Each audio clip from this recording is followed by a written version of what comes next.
Okay, so the first thing we go over in chapter 1 is quadratic number pattern revision. So we know that the general term for a quadratic number pattern is an squared plus bn plus c. And we also know that for you to have a quadratic pattern, your second difference has to be constant. So this is how you find your first difference and your second difference. For you to find your first difference, you say that T2 or term 2 minus term 1 equals to your first difference.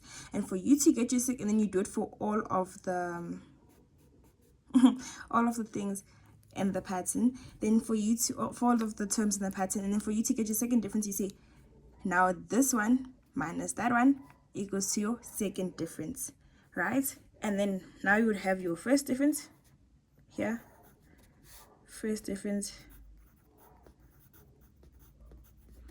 and second difference, right?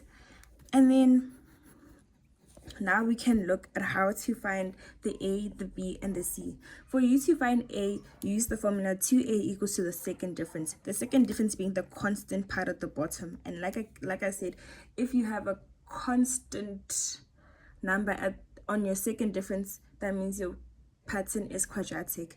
So 2A equals to the second difference. So 2A equals to 2, because here we found it as 2.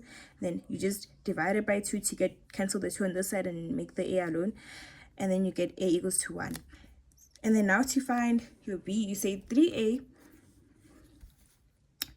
times A plus B equals to the first difference. So you say 3 times A plus B equals to 5, being your first difference that we found there. Then 3A, sub in the A that you found here, plus B equals to 5. Then you solve for B, then you get B as 2.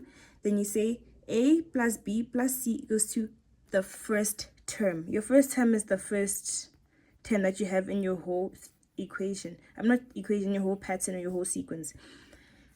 And then you sub in the values that you got for the A and B, and then equal it to your first term, here it being 8, and then say 1 plus 2, that's 3, equals to 8, C equals to 5, you just solve for C, and then you can sub it into your general term or your equation for your quadratic number pattern. So 1, you can make it a secret one, but it's 1 multiplied by n squared plus 2 times n plus 5.